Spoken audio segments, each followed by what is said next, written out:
నమస్తే, welcome to our channel. నేను మీ సిరి. జగన్ అనుకూల ఛానల్కి రేవంత్ రెడ్డి గారు చెక్ పెట్టబోతున్నారా? సో ఈ అంశాన్ని మనకి ఇంకా క్లుప్తంగా వివరించడానికి మనతో పాటు ఉన్నారు ప్రముఖ సీనియర్ జర్నలిస్ట్ జగదేవ్ గారు. నమస్కారం సార్. నమస్తే అండి సార్, ఇప్పుడు వస్తున్న వార్తలు ఏంటంటే జగన్ అనుకూల ఛానల్కి తెలంగాణలో చెక్ పెట్టబోతున్నారని చెప్పేసి వార్తలు వస్తున్నాయి. సో ఇందులో ఎంతవరకు వాస్తవం ఉంది సార్? అంటే ప్రతిదానికి కూడా రెండు వెర్షన్స్ ఉంటాయి. మేబీ వాస్తవం అయి ఉండొచ్చు, లేదంటే మొన్న కుమార్ ఆంటీ గారి విషయంలో కూడా అయి ఉండొచ్చు. ఇప్పుడు కుమార్ ఆంటీ గారు ఏమన్నారు, నాకు ఇక్కడ ఏమి ఆస్తులు లేవు, ఏమి సంపాదించలేదు, కేవలం జగన్మోహన్ రెడ్డి ఇచ్చిన ఇల్లు ఉంది అనగానే ఆవిడ వెంటనే రేవంత్ రెడ్డి గారు ప్రభుత్వం వచ్చి ఆయన అక్కడి నుంచి తీయించేశారు, ఆవిడ రోడ్డును పడేశారు, రకరకాల వార్తలు చూసాం. సో ఇదొక వెర్షన్. ఇంకో వెర్షన్ ఏంటంటే జగన్మోహన్ రెడ్డి గారి అనుకూలమైన ఛానల్ అంటే ఎలా ఉందంటే ఒక్కొక్క ఛానల్ ఒక్కొక్క పార్టీకి ఒత్తాసు పలికేలాగా చూస్తున్నాం, చాలా జరుగుతున్నాయి. ఈ వీళ్ళు వాళ్ళని వీళ్ళు అనడం సర్వసాధారణం అయిపోయింది. ఎందుకంటే జనరల్గా ఒకప్పుడు ఒక ఛానల్ ఉండేది, ఏ పార్టీకి కొమ్ము కాయని ఛానల్ అని ఉండేది. అది ఇప్పుడు లేదు, క్లోజ్ చేశారు. అంటే అందులో నేను కూడా చేశాను, పేరు ఎందుకులేండి మళ్ళీ. నిజంగా అలాగే ఉండేది జెన్యూన్గా. అంటే అంత ఇప్పుడు లేవు అని నా అభిప్రాయం. అయితే రేవంత్ రెడ్డి గారు ముఖ్యమంత్రి అయిన తర్వాత ముఖ్యమంత్రి హోదాలో మొట్టమొదటిసారిగా ఇంటర్వ్యూ ఇచ్చిన ఛానల్ ఏబిఎన్ ఆంధ్రజ్యోతి. సో అది ప్రత్యక్షంగాను పరోక్షంగాను కూడా ఏబిఎన్ ఆంధ్రజ్యోతికి సంబంధించి ఎందుకో రేవంత్ రెడ్డి గారికి ఫేవర్గా ఉంటుంది, లేదా టీడీపీకి ఫేవర్గా ఉంటుంది, చంద్రబాబు గారికి ఫేవర్గా ఉంటుందని వార్తలు కూడా చాలాసార్లు చూస్తున్నాం. నిజమేనేమో అనిపిస్తుంది, ఆ విషయం పక్కన పెట్టండి. తర్వాత ఒక 1 week back 4 days back film సిటీని సందర్శించిన సందర్భంగా రామోజీరావు గారిని కూడా కలుసుకోవడం జరిగింది ముఖ్యమంత్రి రేవంత్ రెడ్డి గారు. బై డిఫాల్ట్గా అది కూడా టీడీపీకి ఫేవర్ కాబట్టి రేవంత్ రెడ్డి ఒకప్పుడు టీడీపీలో ఉన్న వ్యక్తే కాబట్టి అందుకే కలిశారు అన్నట్టు కూడా ఉంది. అంటే ముఖ్యమంత్రి హోదాలో కలవడం వేరు, మామూలుగా కలవడం వేరు.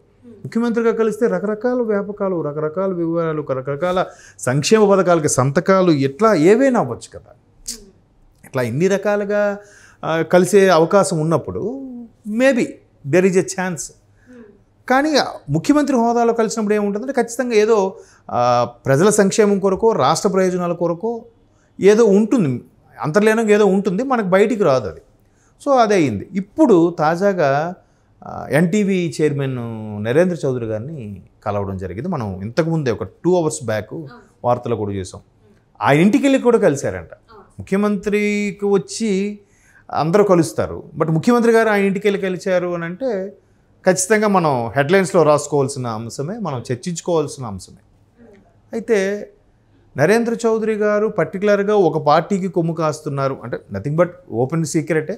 జగన్మోహన్ రెడ్డి గారికి ఫేవర్గా ఉన్న ఛానల్ అని కూడా కొన్ని వార్తలు అంటే బయట ట్రోలింగ్స్లో కానీ షార్ట్స్లో కానీ చూస్తుంటాం.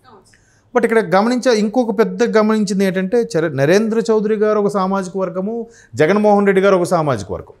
మళ్ళీ ఆ రెండుకి పొత్తులు కుదరడం కూడా ఒక ఆశ్చర్యకరమైన విషయమే. మొత్తానికి కలిసాయి, ఫేవర్గా ఉన్నాయని కూడా చూస్తున్నాం. ఎందుకంటే ఎన్టీవీ కూడా రేటింగుల్లో నెంబర్ 1 ఛానల్గా రూపాంతరం చెందిందని కూడా NTV ads number 1 channel Telugu అని కూడా వేసుకుంటున్నారు. బాగానే ఉంది. అయితే ఇప్పుడు ఇదంతా జరిగిపోయాక ఇంకా ఫేవర్గా ఏవి లేవు, ఆ పర్టికులర్ ఇంకో ఛానల్ ఉంది, దానికి 150 ఎకరాలు గత ప్రభుత్వం కేటాయించింది, దానికి ఇప్పుడు చెక్ పెట్టే వ్యవహారంలో ముఖ్యమంత్రి రేవంత్ రెడ్డి గారు చెక్ పెట్టబోతున్నారు, నెక్స్ట్ స్టెప్ అదే తీసుకోబోతున్నారు అని కూడా కొన్ని వార్తలు ఉన్నాయి. అంటే ఈ నరేంద్ర చౌదరి గారిని కలిసిన తర్వాత వచ్చి తెర మీదకి వచ్చిన ఈ టాపిక్ ఇది. అంటే అది కూడా రేటింగుల్లో టాప్ 5లో ఉండే ఛానలే. అంటే ఛానల్ పేరు అనవసరం, అంటే మళ్ళీ మీకేం చెప్పకుండా మీరెందుకు ఇట్లా చేశారని కూడా మాట్లాడచ్చు. అది టాప్ 5 రేటింగ్లో ఉండే ఛానలే. ఆ ఛానల్కి 150 ఎకరాలు ఇచ్చేసినప్పుడు అది ఫేవర్గా ఈయనకి లేనప్పుడు ఖచ్చితంగా ఈయన ముఖ్యమంత్రి హోదాలో ఉన్నప్పుడు ఇవాళ రేపు అలాగే ఉంటుంది కదా ప్రభుత్వం, ఎవరికి ఫేవర్. బట్ రేవంత్ రెడ్డి గారి స్ట్రాటజీ అలా ఉండట్లేదు. మీరు గమనిస్తే ప్రతిదీ కలుపుకుపోవాలని చూస్తున్నాడు ఆయన. ప్రతిదీ కూడా మంచిగా ఆలింగనం చేసుకుంటూ తన వైపు తిప్పుకునే ప్రయత్నం చేస్తున్నాడు. పీసీసీ చీఫ్గా ఉన్నప్పుడే మహామహుల్ని కూడా లైన్లో పెట్టి వాళ్ళకి ఏదో బుజ్జగించి, లేదా మీ నెక్స్ట్ జనరేషన్ వాళ్ళకి అవకాశం ఇస్తాము, మీరు వెనకుని నడిపించండి అని చెప్పి ఏదో ఒకటి చేసి అన్నిట్లో తానే ఒకటి నడిపించి మొత్తానికి ప్రభుత్వాన్ని తీసుకొచ్చి గవర్నమెంట్ ఫామ్ చేసిన రేవంత్ రెడ్డి గారు ముఖ్యమంత్రి అయిన తర్వాత ఇంకొంచెం ఎక్కువ చేయరా? ఖచ్చితంగా చేస్తాడు. అది కూడా ఎలా చేస్తున్నారు? చాలా చాకచక్యంగా, సామరస్యంగా ఎవరిని ఎలా చెక్ పెట్టాలో, ఎలా తీసుకురావాలో, ఏదైనా ప్రేమతో సాధించలేదంటూ ఏమీ లేదు కదా. అట్లాగా ఇప్పుడు ఇక్కడ మనం అర్థం చేసుకోవాల్సింది ఏంటంటే, నరేంద్ర చౌదరి గారికి రేవంత్ రెడ్డి గారికి కూడా గతంలో కొన్ని విభేదాలు ఉన్నాయని కూడా మీడియాలో ఉన్న వ్యక్తిగా నాకు కొంత ఐడియా ఉంది. సో ఆ విభేదాలు కూడా తారాస్థాయికి కూడా వెళ్ళాయి ఒకనొక సందర్భంలో. అంటే ఏముంది ఇప్పుడు, ఎలా ఉంటుందంటే టీ కప్పులో తుఫాను అంటారు చూసారా, అట్లాగా పెద్ద పెద్ద వాళ్ళ వ్యవహారాలు ఎలాగ ఉంటాయి, పైగా రాజకీయ నేపథ్యం ఉన్న వ్యవహారాలు ఎలాగ ఉంటాయి. ఒకప్పుడు అలాగ ఉంటాయి, మళ్ళీ కలుస్తారు, మళ్ళీ ఇది అవుతారు. ఏది ఇప్పుడు ఎలాగో దారి తీస్తుందో చెప్పలేం. బట్ అన్ని కలయికలు కూడా ఒక మంచికే అనుకోవాలి. సో నరేంద్ర చౌదరి గారు ఇంటికి వెళ్ళి కలవడం అనేది మాత్రం ఖచ్చితంగా ఒక ముఖ్యమంత్రి హోదాలో ఆయన అంటే ఎటువంటి వ్యక్తినైనా దగ్గరికి చేరదీసుకొని తనలో కలుపుకుపోయి కలిసి పనిచేసే మనస్తత్వం ఉన్న వ్యక్తి రేవంత్ రెడ్డి గారు. ఇప్పుడు ఇది చూస్తున్నట్టయితే ఇక్కడ జరిగింది. ఇప్పుడు జగన్మోహన్ రెడ్డి గారు నెక్స్ట్ స్టెప్ ఎలా ఉండబోతుంది అంటే, ఇప్పుడు ఆయనకి అనుకూలంగా ఉన్న ఛానల్స్కి ఆయన అంటే ఇండైరెక్ట్గా ఏదో ఒకటి అడ్డుగట్టు వేస్తున్నట్టే మనకు అనిపిస్తుంది. మరి ఆయన నెక్స్ట్ స్టెప్ ఎలా ఉండబోతుంది? మరి జగన్మోహన్ రెడ్డి గారి స్టెప్ ఏంటంటే, ఇప్పుడు ఇక్కడ వీళ్ళు ముఖ్యమంత్రి గారు నరేంద్ర గారి ఇంటికి వెళ్ళారు అంటే ఫస్ట్ థింగ్ భారీగా స్కెచ్ ఏదైనా ఉండొచ్చు, లేదా ఒక ముఖ్యమంత్రి హోదాలో వెళ్ళారంటే మీడియా ఇప్పుడు మళ్ళాంటో లేదా డిస్కస్ చేసుకుంటామని ఆయనకి ఆ స్ఫురణ, ఆయనకి ఆ థాట్ లేకుండా వెళ్తాడా? అంత ఏదో ఉంటుంది. ఒకవేళ వెళ్ళినా రేపు మళ్ళీ దానికి ఎక్స్ప్లెనేషన్ కూడా ఇస్తాడు. ఆయన చూస్తూ ఉండండి, ప్రతిదానికి కూడా ఆయన ఎక్స్ప్లెనేషన్ ఇస్తున్నాడు. ముఖ్యమంత్రిని నోటుకు వచ్చినట్టు తిట్టినప్పుడు కూడా ఎక్స్ప్లెనేషన్ ఇచ్చాడు. ముఖ్యమంత్రిని ఇలాగ దియ్యబట్టినప్పుడు కూడా దాని పెద్దానికి ఆయన ఎక్స్ప్లెనేషన్ ఇస్తున్నాడు. మీరు గతంలో ఇలా చేశారు, దానికి నేను ఇలా చేశాను, దానికి ఇలా చేయబోతున్నాను అని ప్రతిదీ క్లారిటీ ఇస్తున్నాడు. అక్కడ జరిగిన 2 రోజుల తర్వాత ఖచ్చితంగా ఏదో ఒక ప్రెస్ మీట్లోనూ ఏదో సభలోనూ ఖచ్చితంగా మాట్లాడుతున్నాడు. దానికి ఒక ఎక్స్ప్లెనేషన్ కూడా ఇస్తున్నాడు ఆయన.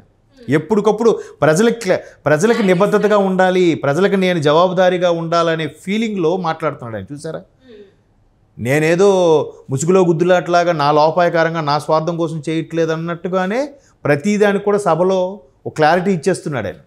సో ఇది మీద కూడా క్లారిటీ ఇస్తాడు. అయితే ఇప్పుడు డౌట్ రేజ్ అయ్యేది ఏంటంటే, ఏంటి నెక్స్ట్ ఆ పెద్ద ఛానల్ ఏంటి, ఆ పెద్ద ఛానల్కి ఏ విధంగా చెక్ పెట్టబోతున్నాడు, లేదా మళ్ళీ ఈయన చాకచక్యంతో ఈయన వ్యూహంతో ఆ ఛానల్ కూడా కలుపుకుపోయేలా ప్లాన్ చేస్తున్నాడా అనేది ఇప్పుడు. అంటే ఇప్పుడు ఈయనకు అనుకూలంగా మార్చుకునే అవకాశం ఉందంటారా? ఖచ్చితంగా అనుకూలంగా కాకపోయినా ప్రతికూలం అయితే కాకూడదు.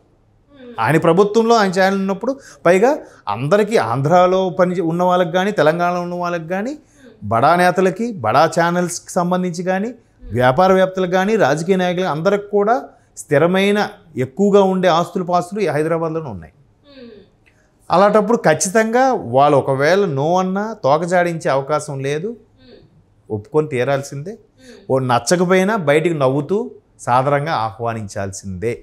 అంటే ఇప్పుడు జగన్మోహన్ రెడ్డి గారికి ఒకదాని తర్వాత ఒకటి దెబ్బ మీద దెబ్బ పడుతుంది అని అనుకోవాలి అంటారు. అండ్ మీడియా పరంగా చూస్తే సాక్షి సొంత ఛానల్ ఉంది.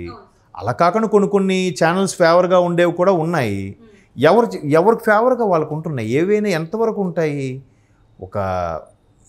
కొంతమందికి కొన్నాళ్ళే టైం నడుస్తుందమ్మా ఎవరికైనా సరే. ఆ టైం నడిచినప్పుడు అన్నీ ఫేవర్గా వచ్చేస్తుంటాయి.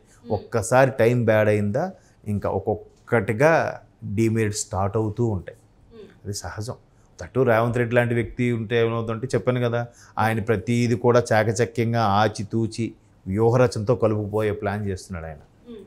సో బాగానే ఉంటుంది. బాగానే ఉందంటారు. Right sir, right. Thank you so much. Thank you.